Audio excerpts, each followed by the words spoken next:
Hey everyone, it's Brian Lee with On the Level podcast. Believe me, you are going to want to tune in today. We have special guest, Mr. Adam Helfman with Hire It Done. We've got so much information, it'll blow your mind.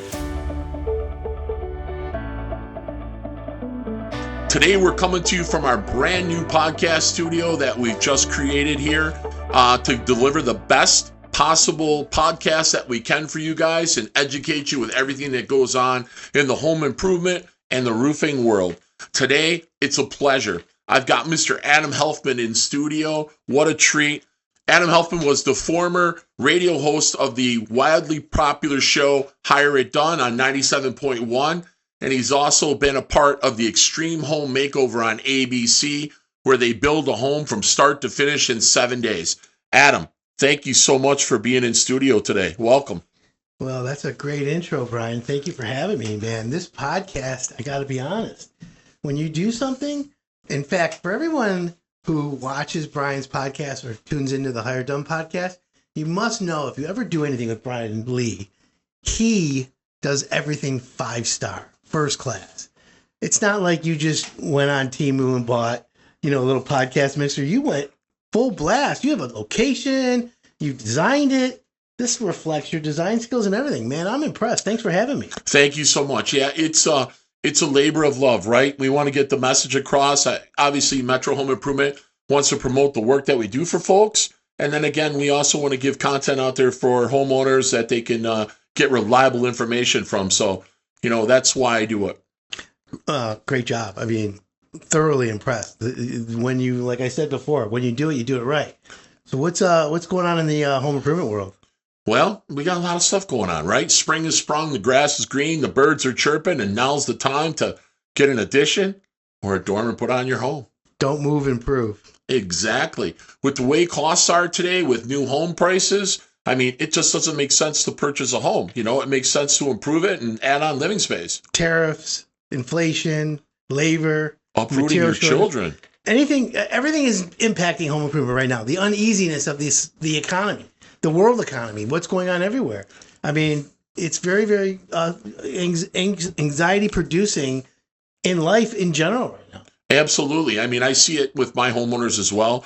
They're torn between, do we purchase a new home or do we leave this and leave this 2.75% mortgage that we have and opt for a 6% one and get ourselves into a bigger home? Or do we just stay here and improve it? And my saying, why move when you can improve?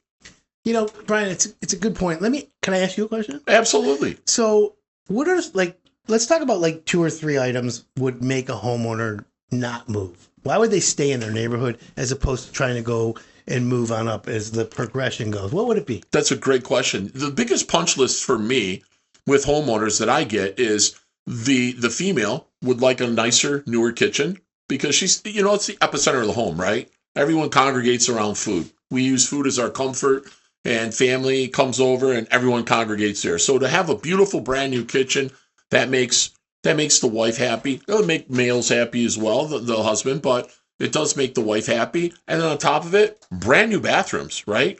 The aesthetics of having a brand new bathroom with a soaker tub or a nice big walk-in shower with a steamer, those things right there are really the critical elements when people decide whether or not to move or to improve.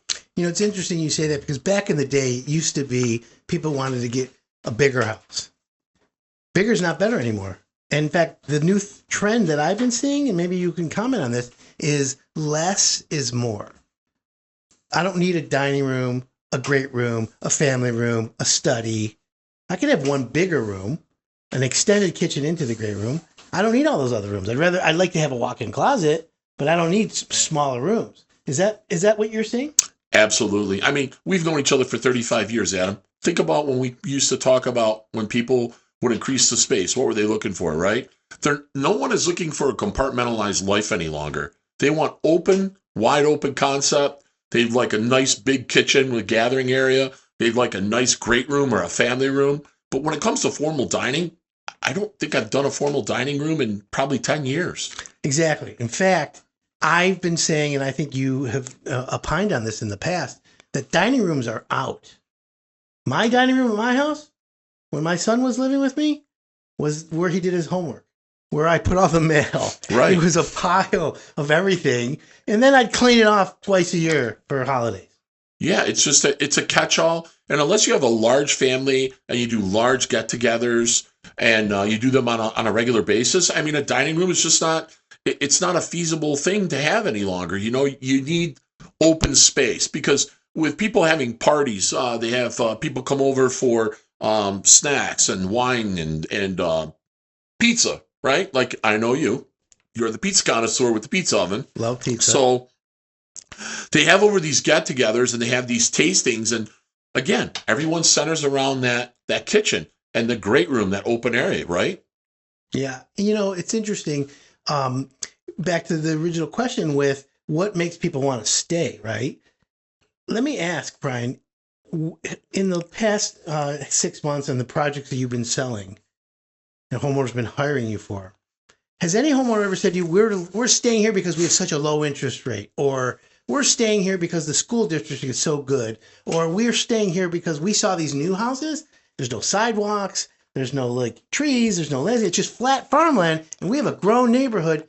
Are any of those, are you hearing any of that? Every single thing that you just mentioned is exactly what I hear on every appointment. So for homeowners who are staying, that's really one of the driving forces. The number one statement is my mortgage interest rate is 2.75, 2.5, 3. You know, I'm looking at new homes and I'm looking at essentially doubling my mortgage rate, my interest rate, and I'm looking at a payment that's double plus. For what? What am I gaining? I'm gaining an extra 400, 500 square feet. I'm taking my children to a new school district where they're no longer entrenched and they don't have their same friends. I'm uprooting them. Those are all deal killers for moving. Absolutely. If you have children, I mean, that's the number one thing you have to think of is you have to think of their welfare. You know, it is a little selfish to want to move just for a little more space when you have to think about kids. I mean, it's hard for kids to make those lasting relationships and then uproot them from them, and then they got to go try to establish new ones. Yeah, it's psychologically unfair is what I would say. So that's an interesting point. And yeah, of course, it makes sense to stay in the house. And that's the other thing. So now that they've decided to stay, now they have to maximize their investment. Now they have to think about, all right, if I'm going to invest in this house, if I'm going to remodel the house, where are my dollars going to go where I get the best return? And you already said kitchens and bath, and I have to agree with that. A good kitchen can make the whole house. Absolutely. And it's a lot less expensive to do a good kitchen and a good bathroom than it is to uproot, move, and start fresh. That I agree with tremendously. Let's stick around kitchens for a second. What are you seeing, Brian? Since you have your finger on the pulse of every decision that homeowners make, are the white cabinets still popular, shaker, or is it now gray, or is it always going to have? Because when I was a contractor, and I remember the heat of kitchens, Marilat. The Avia. Remember Marilat Avia? Absolutely. It was a shrink wrap cabinet. It wasn't even thermofoil. Yeah, thermofoil. I mean, they don't make that anymore, do they? You know what? I don't buy their stuff, so I couldn't tell you any longer. Is Marilat still even a brand? Yeah, there's a couple distributors around town that still handle the Marilat brand, and don't get me wrong, they were a great brand back in the day, but just like everything else goes, things get better in time with technology. Change. What about appliances and that stuff? Is it still oven, like a kitchen triangle, or is it really a lot more? It honestly, it really doesn't even work around the triangle any longer, to be honest with you. The last 4 or 5 kitchens I've designed is more form. I call it the 3 Fs: form, fit, and functionality, right? So how it fits within that kitchen and what's the form of it and how does it function? So I've got a client right now that just moved from a typical 30-inch stove and a oven combination to a 48-inch. And they moved to a double oven that's inside that unit versus a double oven in a wall. The appliances now are smart appliances. So the dishwasher's a Bluetooth. The refrigerator's a Bluetooth. You got a television screen on the TV on the refrigerator now. I mean, it's crazy with the items that are coming out. The technology's finally catching up with home improvement. In my opinion, home improvement is the slowest industry to adopt any new technology, whether it's for management of a project or it's for helping homeowners organize, design, and select items. Am I right? Yeah, I believe we're 7 to 10 years behind the rest of the world when it comes to technology, like those items, because they've had them out for 5 to 7 years overseas. What's the most important tool for a contractor right now? Most important tool? Their checkbook. Well, that's the homeowner. Oh, the home. I'm sorry. Yeah. You're right. That is correct. Pen and paper. Yeah. Yellow peg, right? Absolutely. I tell every single homeowner that I have, I say, write everything down and we'll discuss it all at once. So if they write it down and they give me that, we can go line item by line item, because their wish list and their dream we're building, right? It's not my dream and it's not my wish list. So we want to check off all their boxes to make their home exactly what they want. Are today's kitchens taking longer? Yeah, they absolutely are. What can we tell the homeowners on planning a kitchen, like the length of time from the day they call you to the day they pay you the last payment and have their first meal in the kitchen? I need 120 days. 4 months. Yeah, from start to finish. However, that's fair.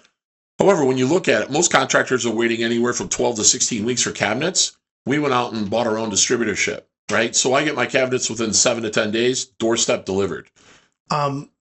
Would you consider that an unfair advantage in the industry? I mean, for those guys, it might be. For me, it's perfect. I mean, it is. I looked for a problem that existed. I looked for that problem, and I said, I think I could solve it. Then I looked for a solution, and I found the solution. It's the old adage: if you can't beat them, join them, right? Yeah. Or you just buy something that puts them out of business. So Brian, you've been in the home improvement business over 30 years. 40, over 41. 40. When it comes to selling to a homeowner, presenting the project, getting them to say yes, 40 years ago, 20 years ago, and today, are there any distinct differences? Oh, absolutely. With the advent of the internet and Pinterest and everything else that's available at someone's fingertips, people now, they come to the gunfight with a gun that's loaded, meaning they have all the ammo. They know what they want. They've seen what they want. They've got an idea of what they want. And now it's not like extracting teeth any longer, saying, okay, what do you think you want? Or what's an idea? Oh, I don't know. Give me some ideas of what's available. I don't walk into that any longer. The amount of information available is limitless. Is that correct? Oh, unbelievable. Yes. So, and I'm going to make a statement.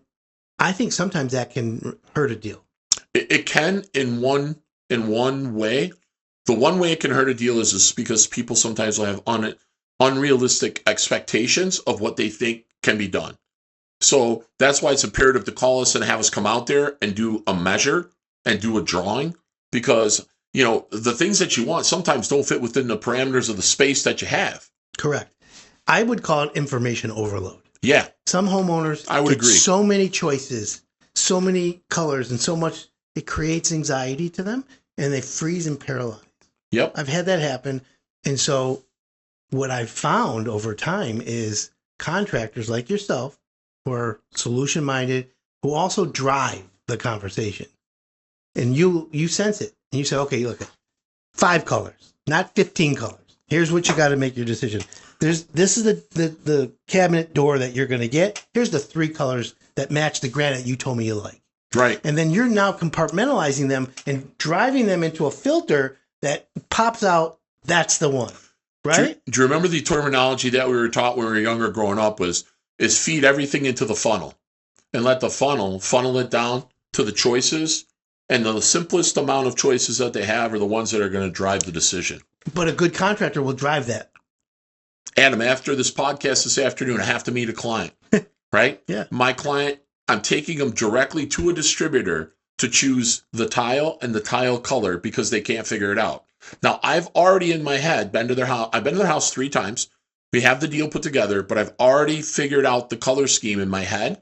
But I want them to see it head on, tile, countertops, and cabinets, so it all comes together for them. Now, as far as I know, and I'm not being egotistical, I think I'm the only guy that does that. I'm the only guy that will take a homeowner and go shopping with them and pick out their selections. It's interesting from my experience on the other side from not being a contractor. Homeowners like being told what to do. They like being led down the path to where their goal is. And the way you do that by asserting control, which a contractor should, by the way, and managing that process builds that trust even deeper. Yeah, I believe so. And it helps the project go smoother. I believe that. I think that's a fact. Well, let me ask you this, right? Do you think the homeowner do you think the homeowner wants me to do that because they're afraid of making the wrong decision and making a mistake? Or do you think they want me to do that because there's doubt in their mind as the choices that they've made, they don't know whether or not it'll look good? Great question. So my answer is both. I think homeowners want validation.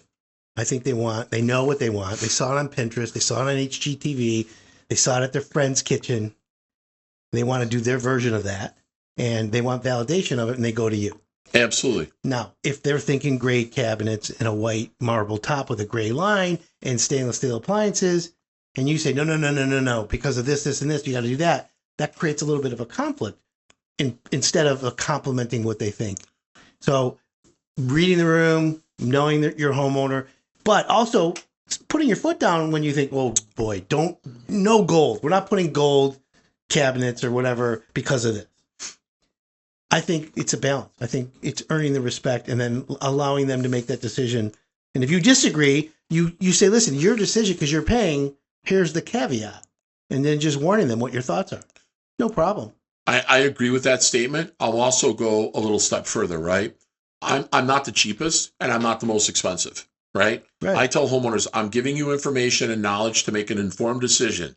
I'm not pressuring you at all, because pressuring somebody into a decision leads to problems later on. Okay. So my whole psyche is I'm giving you the information to make an informed decision. However, you are paying for a service, and I believe that service that you're paying for comes at a premium. Therefore, I do believe I have a responsibility to my homeowners to go to those places with them and help them choose those items, because my homeowners don't come to me once, twice.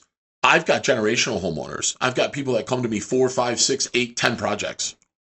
That's a testament to your reputation, your ability to get the work done, and the longevity you have in the industry. That's how I interpret that. Right. But starting off with Hire It Done, right? When we first started Hire It Done, no one knew who we were, right?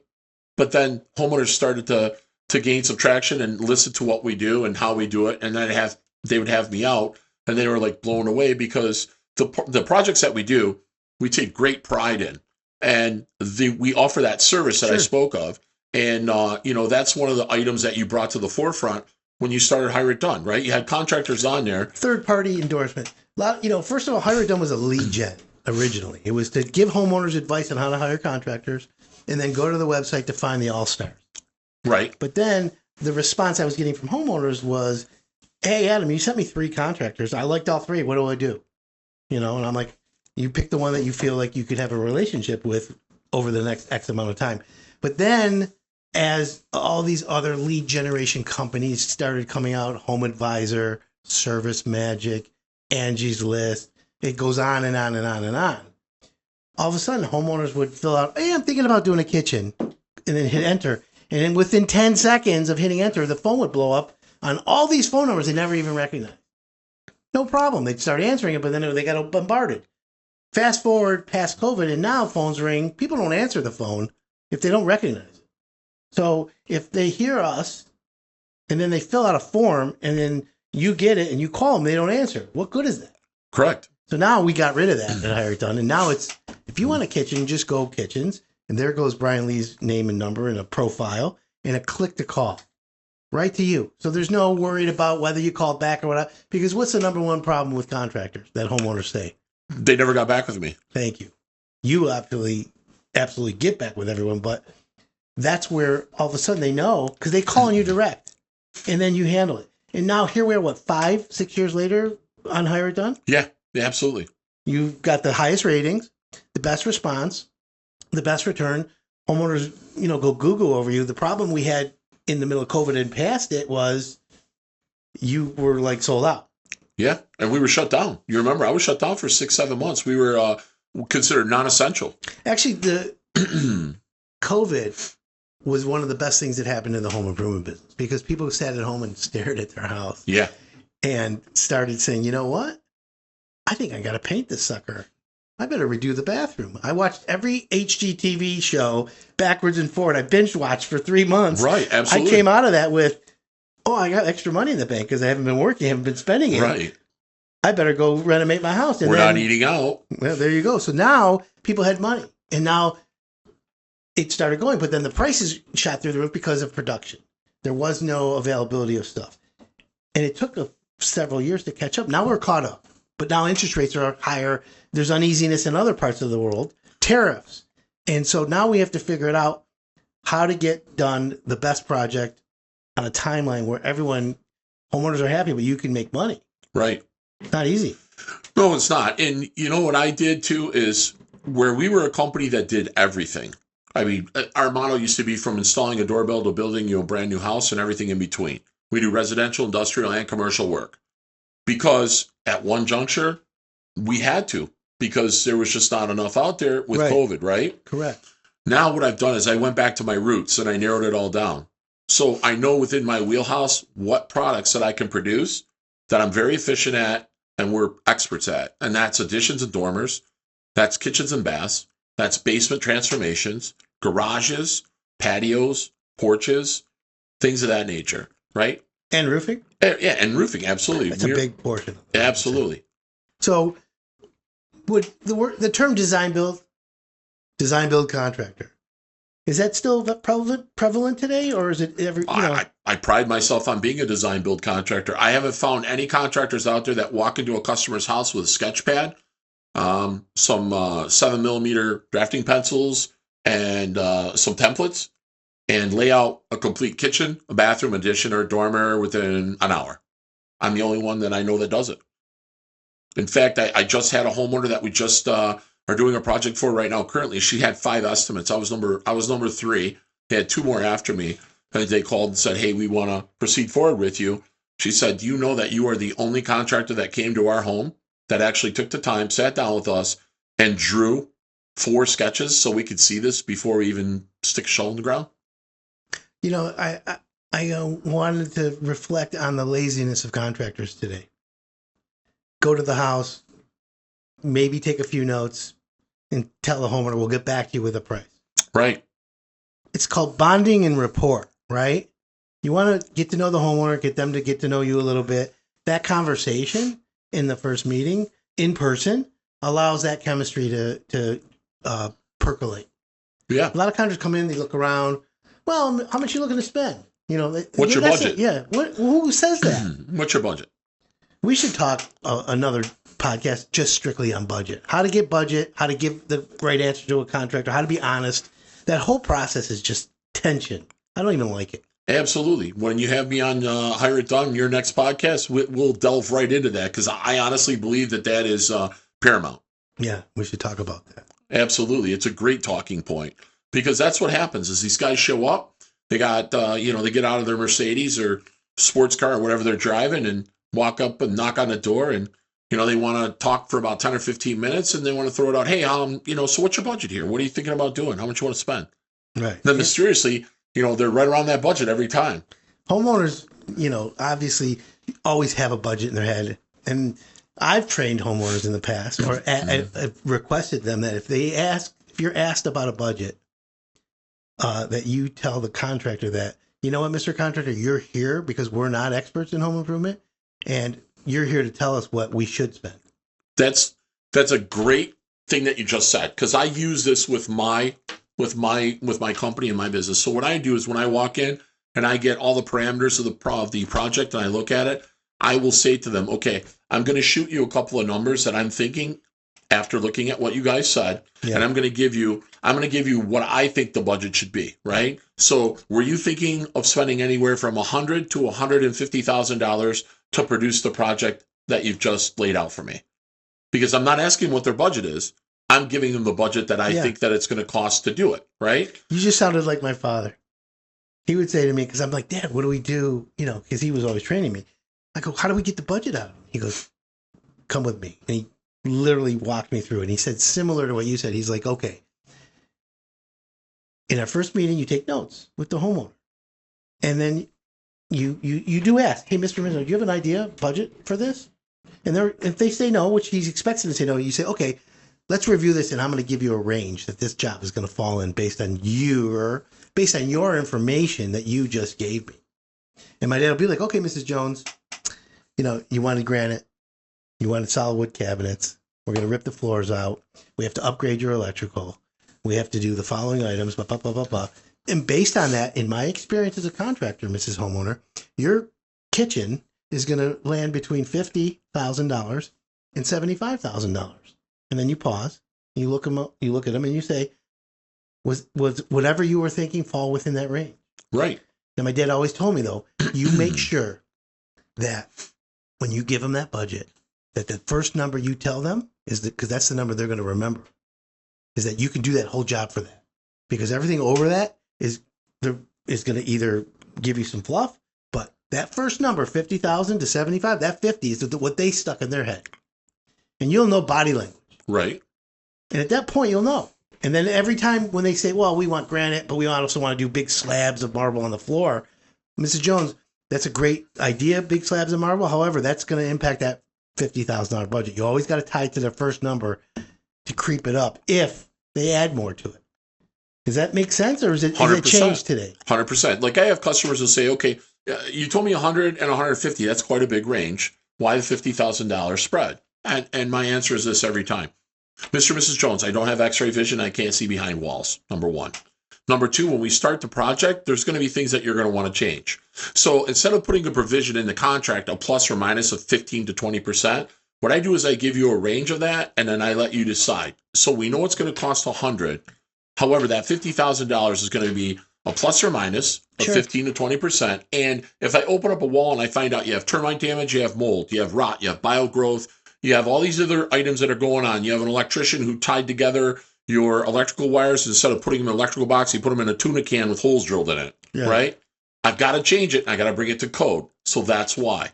And every single time, the answer I get back is, I understand. I get it, right? I had customers say to me, you know what? That's a little high. Is there any wiggle room in this? The last guy said he had wiggle room. And I look at him and say, ask the other contractor if he has any wiggle room in the quality. That's a great answer. Because I don't. I've never heard that one. That's a good one. Absolutely. Yeah. I mean, look, at the end of the day, everything's negotiable. However, some people, we live in the automotive sphere, basically. We're, 7 out of 10 jobs are automotive related. So everyone has that monthly payment idea, invoice, A plan, B plan, X plan, Z plan. All of that carries into our business, home improvement. I agree. But we tell the homeowners, our dormer is built by our carpenters. The dormer that you were getting from the other guys is different people. The concrete contractor, all the trades that we assemble are different than the people you have. If you go to Ford, get a Ford F-150, at 500 different dealerships, they're all giving you the same Ford F-150 because it's built in the same factory. Ours is not. Right. Ours is built custom for you and this house. I have to explain to people all the time. You can appreciate this because it goes way back. It goes back to your father. I mean, I have to explain the building process to people on a second story. And I have to say, how are the joists put on? I say, we have a floating floor system. What does that mean? And I have to explain. Here's what a floating floor system is. We don't set our floor joists on top of your existing rafters. Right. We float above them. And the reason we float above them is so the deflection that takes place, which is the weight and the motion, it doesn't crack your ceilings down below. Number one. Number two, we have to have a place to run the mechanicals. I need to run your heating and cooling. I need to run your electrical and your plumbing.